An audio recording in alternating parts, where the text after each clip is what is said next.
Ayan mga idol, nandito po tayo sa Dolomite Beach, may Manila Bay. Kaya natin po nasaksihan na talagang napakalinis naman po talaga ito.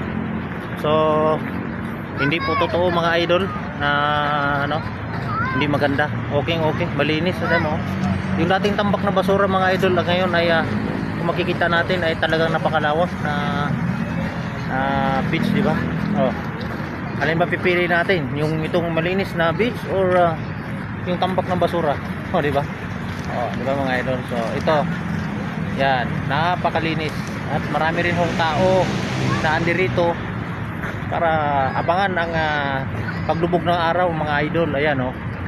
Lumubog na yung araw. Di ba? Alas 5:34 ng hapon at lumubog na po yung araw mga idol. So, yan. So, napakasariwa ang hangin. Hindi ho masangsang ang amoy. So, sa madaling sabi, talagang maganda at maayos pasyalan. Lalo na sa, di ba, magpapamilya, mga bata. So, first time po natin nakarating dito sa Dolomite Beach na to. Simula nung napalinisan ng ating former President Tatay Diggs Duterte. Yan, mabuhay, more power Duterte, former President. Mabuhay kayo po. Ayan o. So, ito yung tatak Duterte.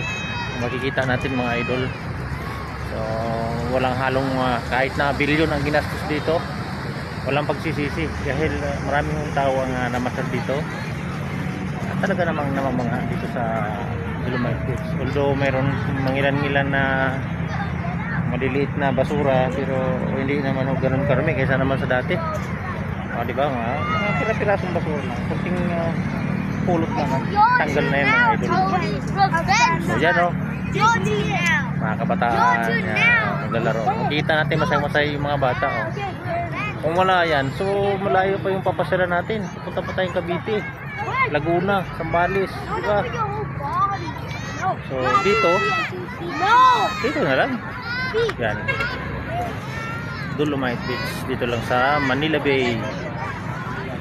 Makikita natin dami yung mga bata naglalaro. Ayan oh. So pagka pumasal kayo dito, wala namang anumang entrance fee, libre ho. Iba ho ang daanan ng pasukan, iba rin po yung labasan. Yan, madali lang puntahan ito. Dito lang sa may Ruas Boulevard. Yan, napakahaba po niyan hanggang doon sa may Yachts Club, sa may Navy Headquarters. Napakahaba ho niyan at napakasarap yung maglakad-lakad dito, lalo na ngayon. Napakaganda ng panahon. Wala akong nagbabadyang ulan. So napakasarap pasyalan mga idol. So ako naman, kaya ako nandito dahil kumuha tayo ng training dyan sa may CTEC at naka-check-in din tayo dyan sa Hotel Bukubo. Shout out sa nag-rekomenda sa akin dyan sa Hotel Bukubo, ang kasama kong si Arnel Baha. Yan, siya akong nag-rekomenda sa akin. So ayos naman, simpleng hotel lang.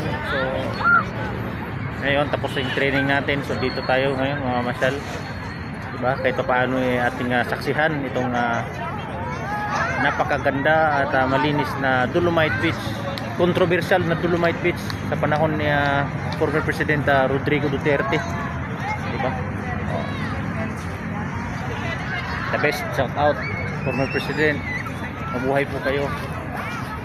Sana marami pang darating na presidente na katulad sa inyo po, talagang maraming proyekto na katulad nito, build projects.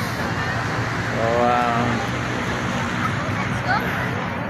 wala na tayong masabi dito. Talaga namang napakaraming nandirito para magtambay. Kung ayan yung ating nabanggit na kanina na sunset o paglubog ng araw. Yan, makikita natin yung mga kabataan dyan oh. Araw ng Sabado ngayon dito sa atin sa Pilipinas mga idol. Yan, medyo marami-rami yung nandirito. Yan diba? Marami yung nandirito. So kahit paano sa ating paglalakad ay pinapawisan na tayo. Kahit paano nakapagbawas ng kunting calorie. Diba? Yan. Dolomite Beach. Dito lang sa may Manila Bay, sa Ruas Boulevard. So kung sino man ang nadaanan nitong ating video, maaari na po kayong mag-like, mag-comment, or mag-subscribe o mag-follow na rin dito sa ating video dito sa ating Palmer's o Bobby Palmer's TV. Diba?